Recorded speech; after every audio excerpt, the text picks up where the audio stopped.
Hey guys, what's up? So in this video, I want to talk about a really awesome Spanish resource I found about in December, so 7 months ago. Can't do math. That's okay. Not important right now. So it's called Lengalia. I believe I pronounced that right. And Lengalia is a Spanish resource that I found really helpful, especially preparing for the DELE exam. So there's 3 types of subscription because it isn't free, but I definitely think it's worth the money. So you can do a 1-month subscription, a 3-month subscription, or a 12-month subscription. I personally have the 12-month subscription because, first of all, it was discounted. So usually it's, I think, $120 for the whole year, but I got it for $69. And honestly, I think it's 100% worth the money. And last time I checked, which was a couple days ago, it is still at a discounted price. So you can still get your 12-month subscription for $70 or $69. And you can get a 1-month subscription, so that's $30. 3-month is also, or maybe it's $60 now. I think it's $60 now, which is pretty sweet too. So really, if you're not quite sure about it, you take a look, you see this video, you're still kind of not quite sure if this is going to be helpful for you, you can do a free 3-day trial, which is what I did. And I found out I liked it so much, so I got a subscription. And that kind of gives you, I think that's super helpful because for me, I'm always kind of uncertain when it comes to trying new language learning products. And if I don't have like an example, if I don't see how it works, I'm not going to want to invest the money or try the product. So hopefully this video will help you out. I recommend trying the free 3-day trial if you're still uncertain. But honestly, I think, like I said, I think it's worth the money. I think it's super helpful because it helps you out and helps you improve in like all the abilities you need when it comes to learning a language. So listening, reading, writing even, vocabulary. Speaking, probably not so much because it's not like you're in a class. It's not like you're practicing. But some of the other things that I found challenging to improve when learning a language, like listening, this has become super helpful. So something else I want to mention before I show you a little bit about how it works is that it's based on the CEFR scale. So you have levels A0 to C2. So it's really for every type of language learner.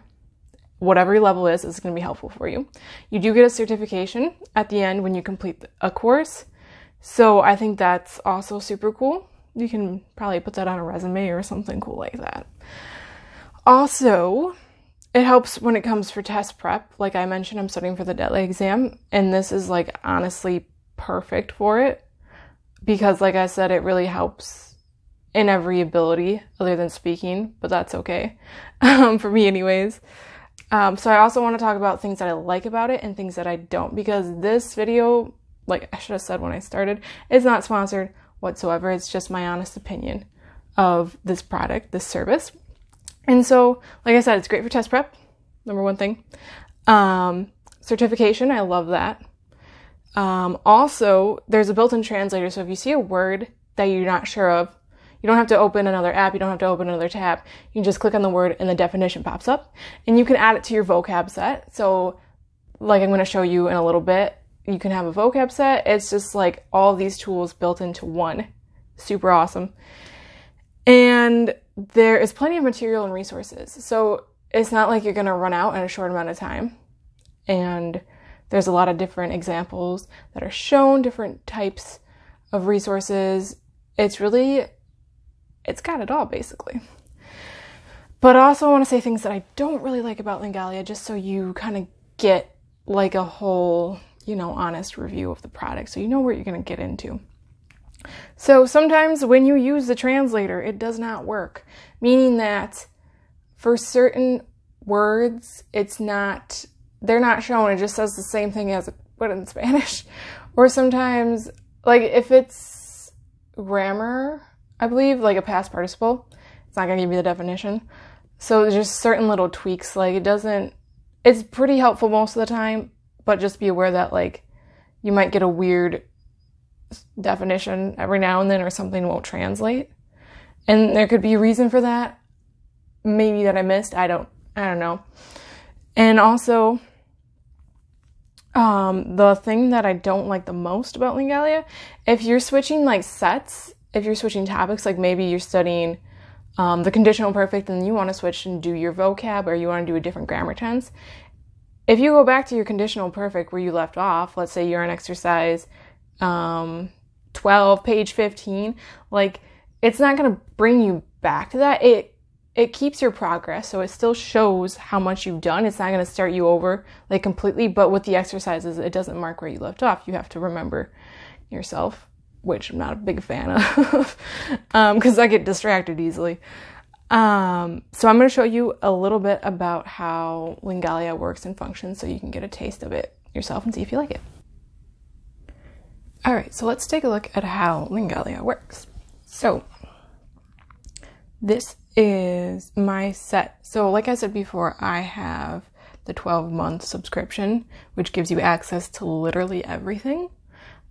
The great thing about this is too, you can kind of keep track of your vocabulary. Like I mentioned before, every word that you find and you want to save, you can add it to your vocabulary and you can do flashcards. So that's pretty neat and just keeps going. So let's go back to where we were before. So the set I chose, because you have choices, so you don't, if you choose a 12-month subscription like I do, then you're not going to have the same course set. Like if you don't want to do the B2 set with grammar, if you don't want to do the C1, C2, you don't have to choose those. You have other options. So these are just the ones that I chose.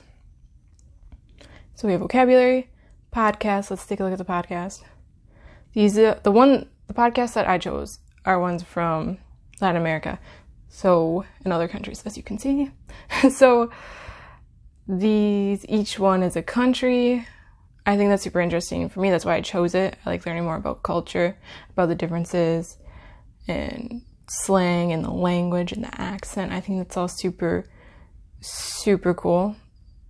Let's go to details and I'll show you a little more about what you're going to be doing, which each podcast exercise. I like the option with the podcast too because this helps me prepare for the listening part of the exam I'm going to take. So we have exercises, we have audio, and we have video. So audio is like the podcast itself. You're going to be shown the script. You're going to be asked questions, which is what the exercise deals with. The podcast, usually these ones are a little bit shorter than, let's say, what you would do for grammar. Like in the B2 set. Let's go to that one. Here are your lessons. So you have them each based on a grammar tense or whatnot. And then right at the end, you have your test to get your certificate, if I can talk. And let's just take a look at Future Perfect. So your practice, you have your vocabulary, communication, reading, and audio. So like it touches base on all the skills you need to know when it comes to learning a language, which is what I really, really like. And with 12 months subscription, not only do you have access to everything, but you have 12 months to get everything done if that's what you want to do. Like I said, I think the 12-month subscription is probably where you're going to get the most bang for your buck because you have access to everything, whereas in like a 1-month subscription, you only get to pick one set, one unit. But if that's all you want to focus on, like if you don't need to review everything, if you don't want to, like if there's only one ability or skill set you want to improve, then maybe the 1-month subscription is good for you. So it's really kind of based on what your goals are. But if you're like me, if you're studying for exam or you want to become fluent in the language, then I think 12-month subscription is going to be your best bet. However, once again, depends on your personal goals. If there are videos you want to see in the future, topics you want me to discuss, videos to make, whatever may be, questions you have, put them in the comments. I'll try my best to answer, try my best to make the videos. Whatever you want to see, let me know. Thanks so much for watching, and I'll catch you guys all on the flip side. Ciao, ciao.